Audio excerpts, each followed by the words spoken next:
아, 예, 여러분 반갑습니다. 오늘은 제가 이 강의를 찍게 될 줄 몰랐는데 흰남노 태풍 특집 특강입니다. 그래서 온라인 원격 수업으로 다시 전환이 되게 됐어요. 네. 물론 제가 라이브 수업으로 똑같이 강의를 해드리겠지만 혹시나 만에 하나 접속이 정말 원활하게 되지 않은 친구들을 위해서 어쩔 수 없이 이렇게 영상을 좀 제작을 하게 되었습니다. 시험 공부 대비할 때도 유용할 것이라고 생각하고 다른 학교 학생들도 충분히 재미있게 들을 수 있을 거라 생각합니다. 제가 학생들이 있는 것처럼 수업을 하겠지만 조금 부자연스럽더라도 이해를 해주시고요. 제가 카메라 울렁증이 있습니다. 그러다 보니까 여러분이 조금 어색한 모습이 보이더라도 너그러이 봐주시면 감사하겠습니다. 자, 그러면 시작해 보도록 하겠습니다. 자, 오늘은 용해도에 대해서 배워보도록 하겠습니다. 100g에 얼마만큼의 용질이 녹을 수 있느냐를 보고 우리가 용해도라고 하는데 그것에 대해서 같이 한번 살펴보도록 하겠습니다. 네, 저번 시간에는 밀도에 대해서 배웠습니다. 밀도는 단위 부피당 질량이라고 얘기를 했었습니다. 그래서 단위는 그램 퍼 밀리리터를 사용하거나 그램 퍼 센티미터 세제곱을 사용한다. 이런 얘기도 저번 시간에 했었습니다. 밀도는 일정한 기압, 온도에서 물질의 양에 관계없이 물질마다 고유한 값으로 나타낸다라고 하고요. 물질의 특성이라도 볼 수 있겠습니다. 그래서 밀도가 1인 물질 갖다 주세요. 그러면 우리는 물을 갖다 준다. 이런 식으로 물질을 구별할 수 있다라고 얘기를 했었습니다. 그리고 밀도가 작은 물질은 밀도가 큰 물질 위에 뜬다라고 했었습니다. 반대로 밀도가 큰 물질은 밀도가 작은 물질 아래로 가라앉는다. 이러한 사실도 잘 기억을 해두시기 바랍니다. 자, 그럼 오늘은 설탕과 소금이 물에 녹는 양이 같을까? 물 100ml에 소금을 무한정 녹일 수 없고요. 설탕도 무한정 녹일 수가 없습니다. 어느 순간부터 가라앉기 시작하는데 소금과 설탕의 양이 최대로 녹을 수 있는 양이 같지는 않다라는 거죠. 그래서 일정한 양의 물에 설탕과 소금을 계속 넣어 더 이상 녹지 않을 때까지 녹인다면은 녹일 수 있는 양이 같을까 다를까라는 건데 다르다라는 거죠. 그래서 이것도 물질의 특성으로 우리가 볼 수가 있다라는 겁니다. 같이 한번 알아보도록 하겠습니다. 그래서 차가운 물에 커피가루가 잘 안 녹는 이유가 뭐겠습니까? 그렇죠. 차가운 물에서는 물질이 녹을 수 있는 최대 양이 줄어들기 때문에 그렇습니다. 그래서 커피가 차가운 물보다는 뜨거운 물에서 더 잘 녹는다라는 사실도 우리가 알 수 있고요. 물고기 같은 경우는 뜨거운 물에서는 호흡을 하기 힘들어가지고 물 밖으로 이렇게 뻐끔뻐끔 산소를 이제 마시기도 합니다. 왜 그러냐면은 그 뜨거운 물에서는 산소가 물속에 잘 녹아있지 못하기 때문에 그런데 고체 용해도와 기체 용해도가 이렇게 차이가 나게 됩니다. 그것도 같이 한번 확인해 보도록 하겠습니다. 오늘은 용해도가 물질을 구별할 수 있는 물질의 특성임을 설명할 수 있다입니다. 자, 오늘도 재미있게 수업을 진행해 보도록 하겠습니다. 자, 그래서 여러분이 좀 잘 기억해 두면 좋은 게 한 물질이 다른 물질에 녹아서 고르게 섞이는 현상을 보고 우리는 용해라고 합니다.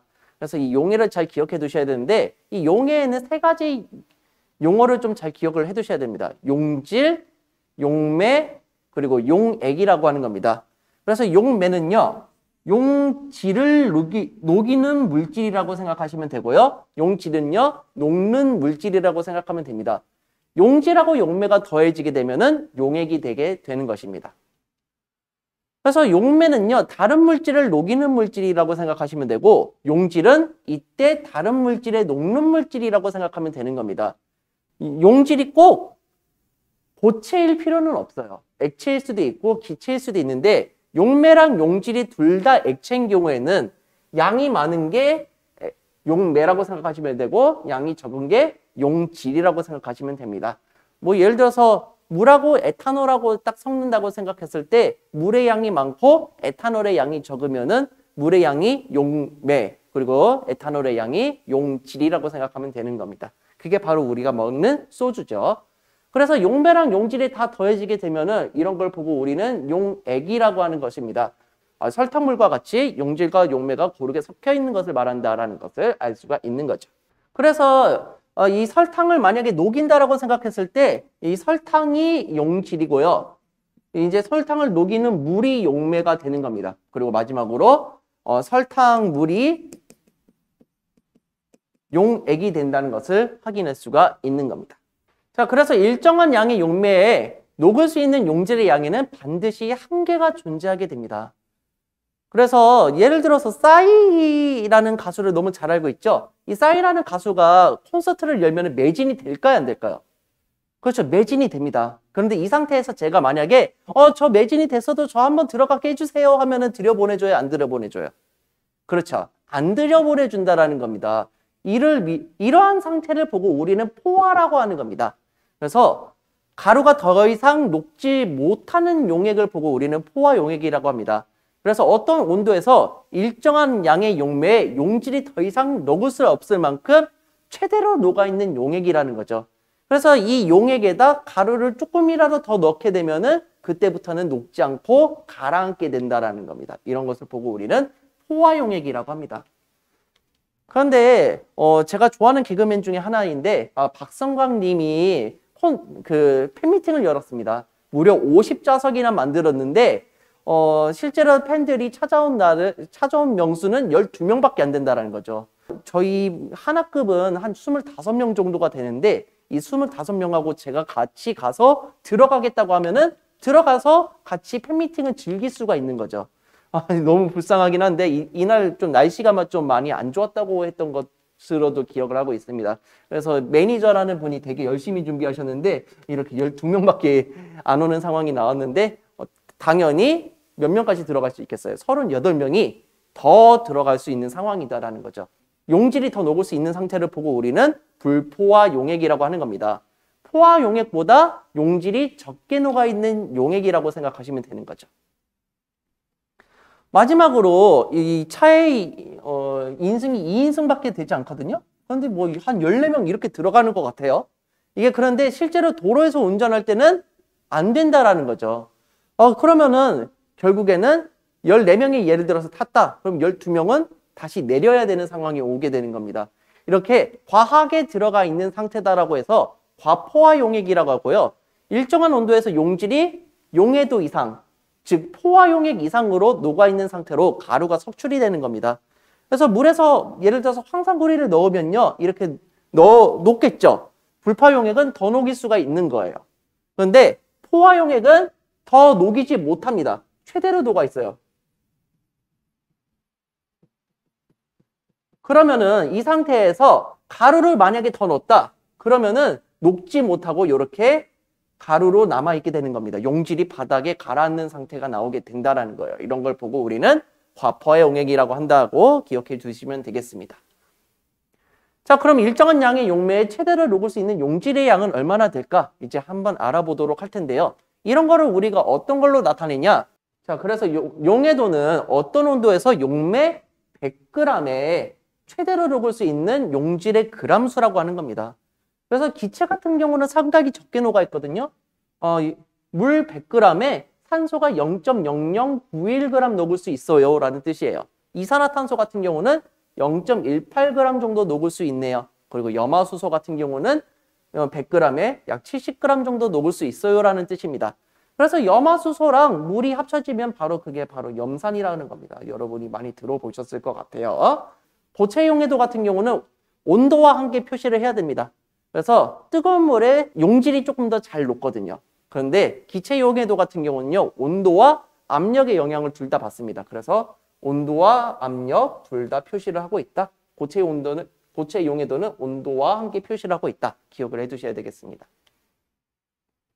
자, 그래서 같은 온도, 같은 용매에서 용해도는 일정합니다. 그래서 물질마다 고유한 값으로 나타낸다는 거예요. 그래서 제가 저번 시간에 이런 얘기를 했었을 거예요. 밀도가 1인 물질을 갖다 주세요. 그게 뭐였습니까? 그렇죠. 물이었죠. 밀도가 0.785인 물질과 밀도가 1인 물질이 섞여 있는 액체를 갖다 주세요. 그러면은 그렇죠. 소주라고 얘기를 했었습니다. 자, 그러면은 이번에는 어떻게 해볼 거냐면은 0도씨랑 40도씨로 한번 예를 들어보도록 할 텐데요. 제가 스테이크 집을 갔어요. 스테이크 고기를 딱 썰어서 먹어보니까 맛있어요. 그런데 조금만 더 짠맛이 올라오면 좋을 것 같아요. 그래서 웨이터 0도씨에 용해도가 35.6인 물질을 갖다 주세요. 그럼 뭡니까? 그렇죠. 염화 나트륨이라고 딱 정의를 내릴 수가 있는 겁니다. 자, 그럼 한 번만 더 얘기해 볼게요. 만약에 제가 없는 여자친구가 딱 이런 얘기를 했어요. 자, 40도씨에서 용해도가 36.4인 물질을 갖다 주세요. 이것도 뭐예요? 그렇죠. 염화 나트륨이라는 거죠. 자, 그리고 자세히 보시면은 고체 용해도는 온도가 올라갈수록 증가합니까? 감소합니까? 전체적으로 다 증가하는 추세라는 것을 알 수 있죠. 그래서 고체 용해도는 온도가 증가할수록 증가하게 된다라는 사실을 알 수가 있는 겁니다. 그래서 따라서 용해도는 물질을 구별할 수 있는 물질의 특성이다. 제가 뭐 0도씨에 35.6, 0도씨에 36.4 이런 식으로 하면은 둘 다 염화나트륨이라고 정의를 내릴 수 있었죠. 물질의 특성이라는 것을 확인할 수가 있습니다.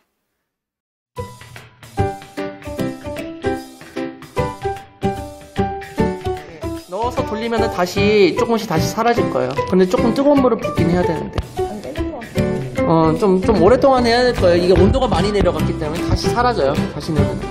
다시 해볼 생각은 안 해봤는데 좋은 생각이네요. 저식이다 때려. 좀 사라지는 것 같아요. 많이 녹았는데 벌써? 오. 나 이거를 다시 해볼 생각은 안 해봤어요. 진짜 괜찮은 생각이었던 것 같아요. 오, 신기하다. 다시 해도 되는구나. 따뜻해요. 거의 다 녹았어, 거의 다. 이게 60도 정도만 돼도 다 녹아요. 이게 이 용해도가 온도 차이에 의해서 되게 큰 물질 중에 하나 정도라서 다 녹았다, 이제. 다시 이제 차가운 물로. 다시 생겨요? 네, 다시 생기죠. 이게 용해도의 원리죠.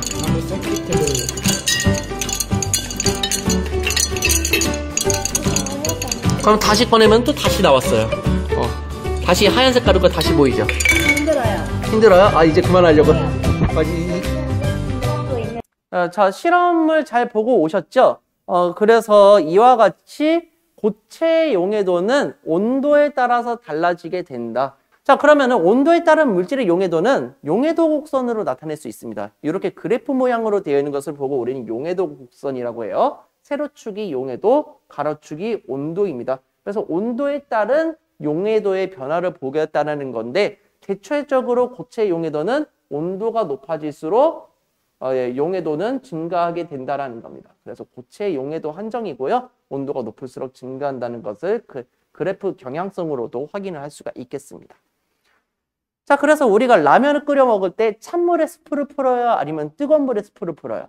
그렇죠. 뜨거운 물에서 스프를 풀죠. 왜 그러냐면은 뜨거운 물에서 라면 스프가 더 잘 녹기 때문에 그렇습니다. 또 한 가지 이유가 더 있는데, 끓는 물에 라면 스프를 넣으면은 끓는 점의 온도가 더 올라가게 됩니다. 혼합 물이 되면은 끓는 점이 점점 올라가게 되는데, 그러한 사실도 알고 계시면 좋을 것 같습니다. 자, 그래서 고체 용해도를 한번 볼 텐데, 온도에 따른 물질의 용해도를 비교할 수가 있습니다. 뭐 예를 들어서 80도씨에서는 용해도가 제일 낮은 게 붕산이다. 그리고 용해도가 제일 높은 게 그렇죠, 질산칼륨이다. 이런 식으로 비교를 할 수가 있는 거고요.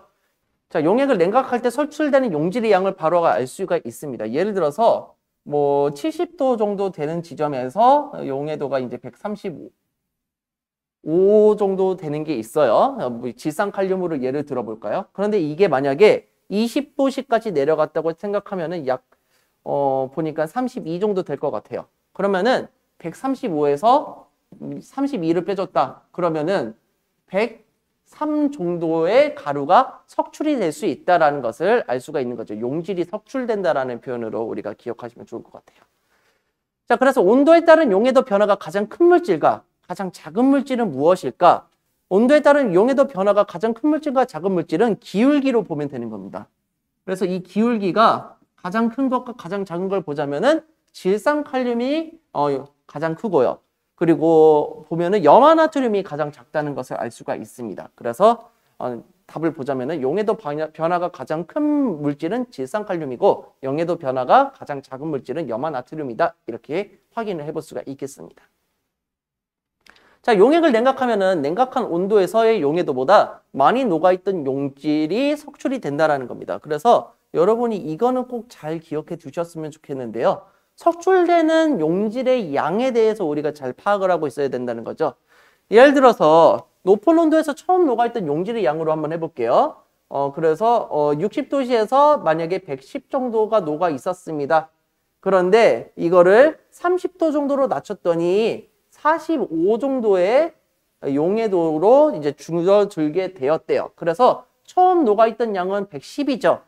그래서 110에서 몇을 빼주면 되는 겁니까? 그렇죠. 30도씨에서 45였죠. 그래서 이렇게 빼주게 되면 얼마가 나옵니까?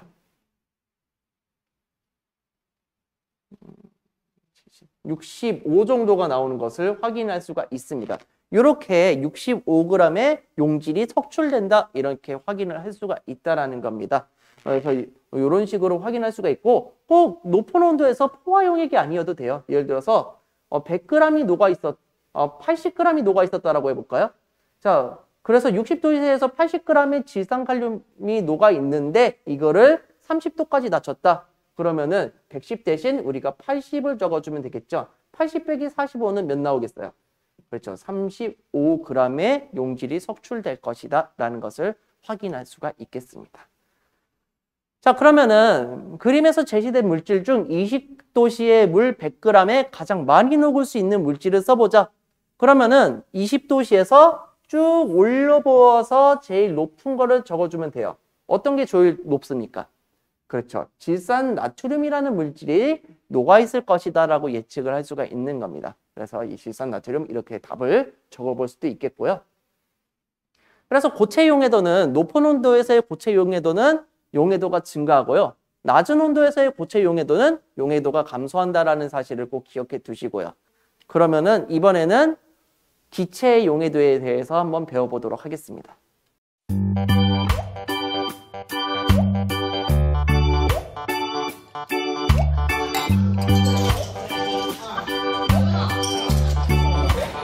이거 잘 나왔다.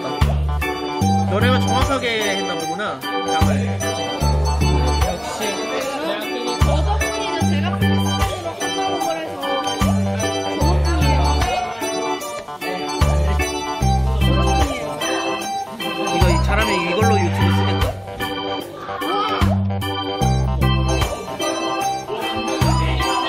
안녕하세요. 송쌤과학의 송쌤입니다. 자, 오늘은 여러분하고 감압장치를 이용해 가지고요 압력이 줄어들었을 때의 기체 용해도를 확인하는 시간을 가져보겠습니다. 그래서 감압장치 준비했고요, 탄산수 준비했고요, 콜라로 준비했습니다. 선생님, 콜라만 가지고 하면 되는데 왜 콜라만 가지고 왜 실험을 안 하는 건가요? 그 이유 잠깐 보고 오겠습니다. 지금 잘 보여 안 보여요? 거품의 그 변화가? 거품이 올라오고 있습니다. 거품이 점점 올라오는 것 같아요? 네네네. 자, 보고 오셨습니까? 너무 검정색이어서 기포가 나오는지 안 나오는지 확인할 수가 없어요. 그래서 제가 탄산수랑 콜라를 적절하게 섞어서 이런 투명도를 맞춰놓은 상태에서 이제 정확한 실험을 보여드리도록 하겠습니다. 자, 그러면은 맨 처음에 탄산수를 어느 정도 부어주느냐? 3분의 1에서 3분의 2 정도 넣어줍니다. 자, 이 상태에서 콜라를 소량 부어줍니다. 그러면은 이렇게 이제 알맞게 이제 여러분한테 보여지게 될 거고, 투명도가 어느 정도 있기 때문에 거품이 잘 나는지 안 나는지 직접 확인할 수 있을 거라 생각합니다. 이 상태에서 뚜껑을 닫습니다. 뚜껑을 닫고 여기 안에 있는 공기를 빼보도록 하겠습니다. 공기를 빼면은 공기의 무게가 줄어들기 때문에 가해지는 힘이 줄어들게 되겠죠. 즉 압력이 줄어들게 됩니다. 이 압력이 줄어들었을 때 기포의 변화를 한번 보도록 하겠습니다.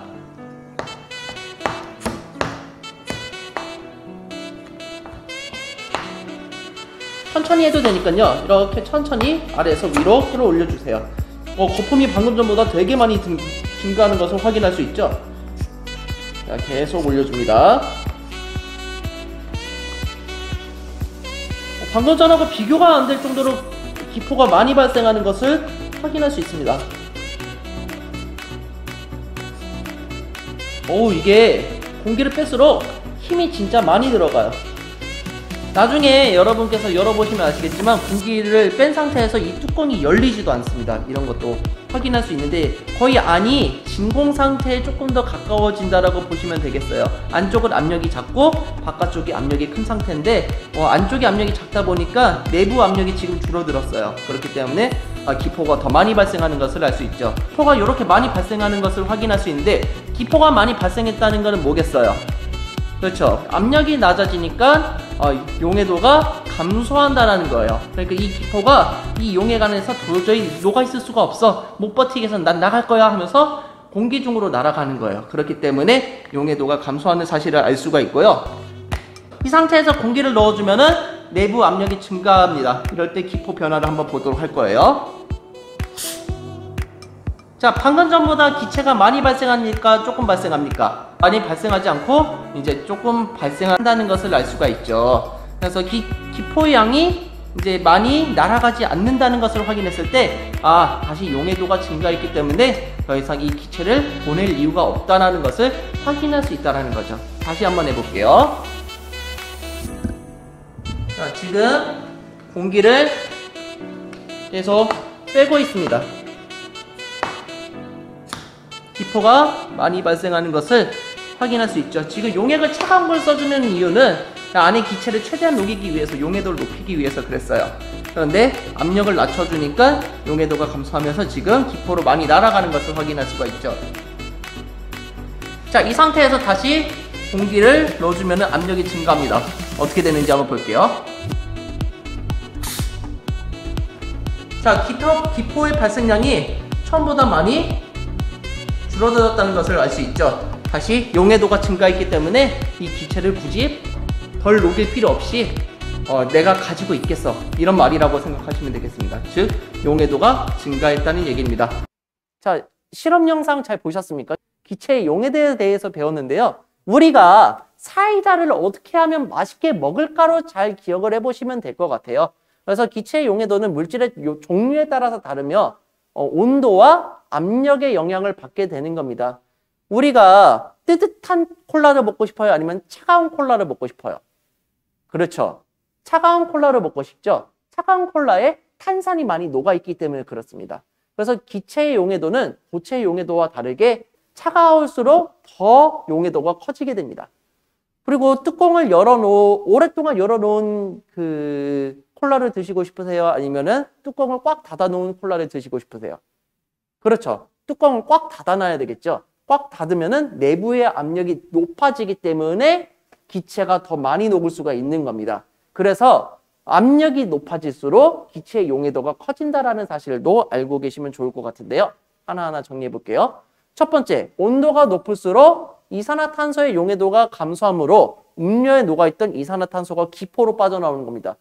그래서 여러분이 흔히 많이 착각하는 게 이렇게 거품이 많이 나오니까 이거 거품이 나오니까 많이 녹아있는 거 아니에요 라는 건데 녹은 게 밖으로 빠져나가고 있는 겁니다. 그렇기 때문에 녹은 게 점점 밖으로 분출되고 있다라고 생각하시면 되겠어요.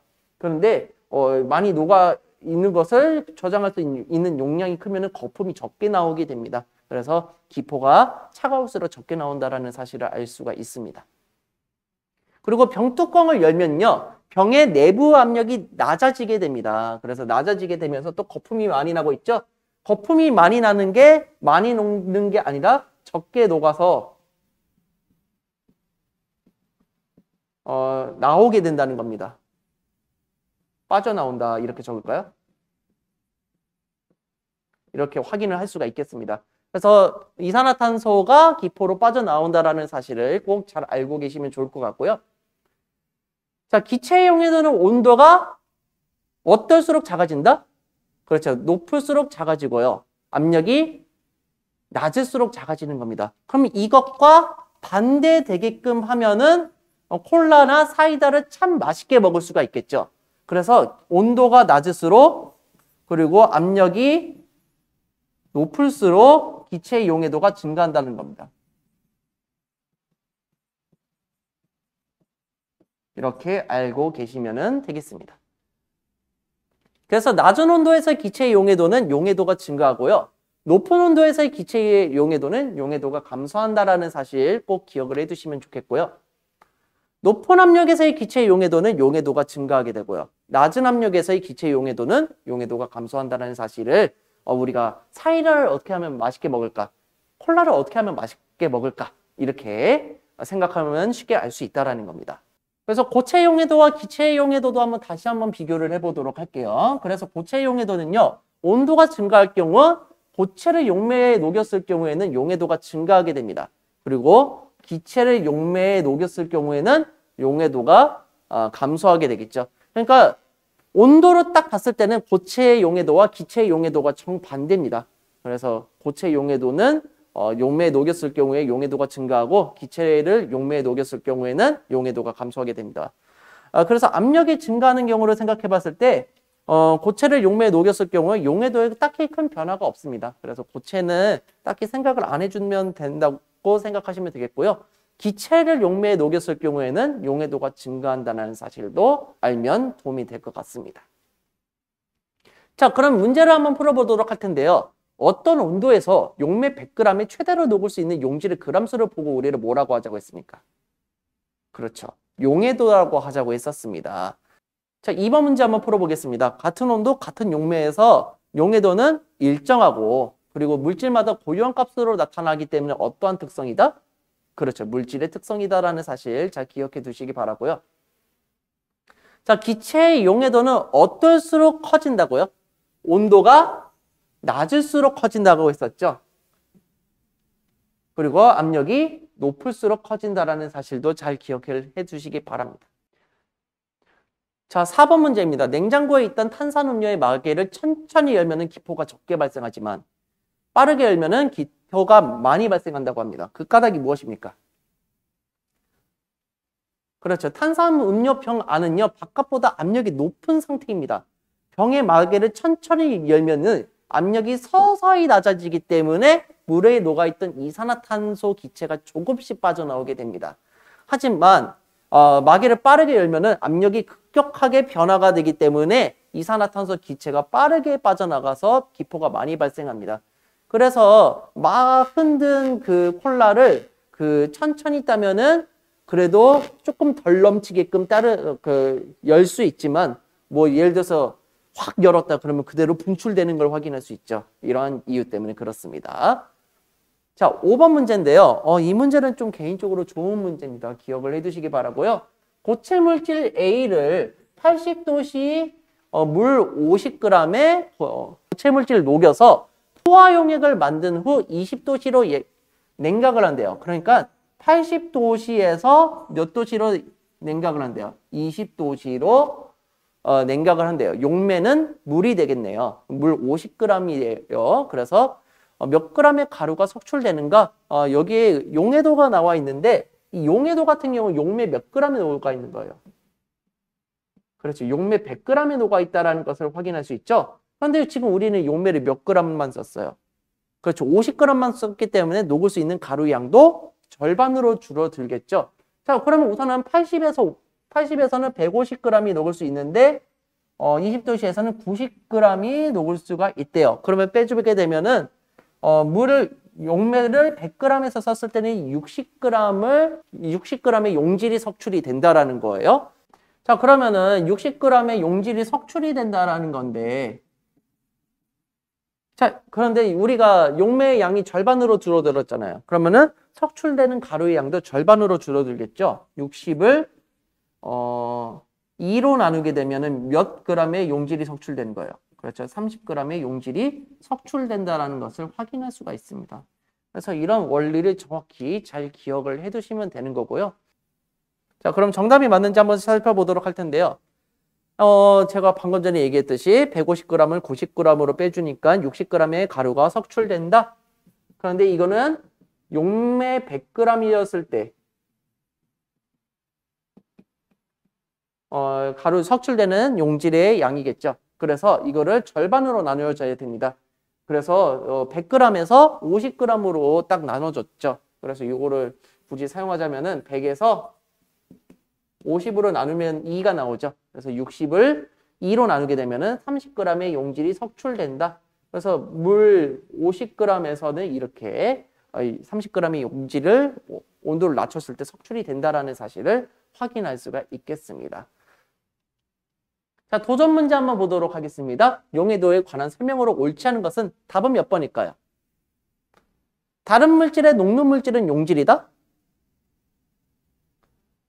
네, 맞는 말이죠. 그리고 다른 물질을 녹이는 물질은 용매이다. 용질 플러스 용매가 용액이라는 거죠. 그래서 용질과 용매가 고르게 섞였더니 이런 걸 보고 우리는 용액이라고 하더라라는 거 기억해 두자고 했었고요. 대부분 고체 용해도는 온도가 높을수록 증가한다. 그래서 라면 스프를 뜨거운 물에서 넣으면은 잘 녹는다라고 얘기를 했었죠. 맞는 말이고요. 자, 용해 100g의 최대로 녹을 수 있는 용지의 그람 수를 보고 우리는 뭐라고 하죠? 용해도라고 한다? 이건 맞는 말이에요. 용액이 아니죠. 용액이 아니라 용매 100g이라는 사실을 꼭 기억을 해두시기 바랍니다. 그래서 정말 어려운 학교에서는 요거 가지고 함정을 많이 파기도 합니다. 여러분 잘 기억해 두시길 바라고요.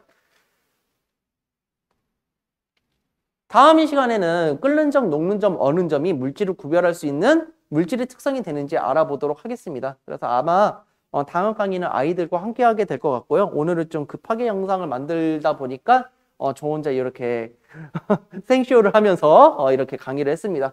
그래도 여러분한테는 꽤 유익한 영상이 되었길 바라고요. 이 영상이 즐거우셨으면 좋아요, 구독하기 부탁드리겠습니다. 여튼 너무 감사드리고요. 태풍 조심하시기 바랍니다. 태풍 대비 철저히 하시고 항상 건강이 최우선이니까 건강 관리 잘하면서 시험 대비 잘하시기 바랍니다. 여러분 고생 많으셨습니다. 송바.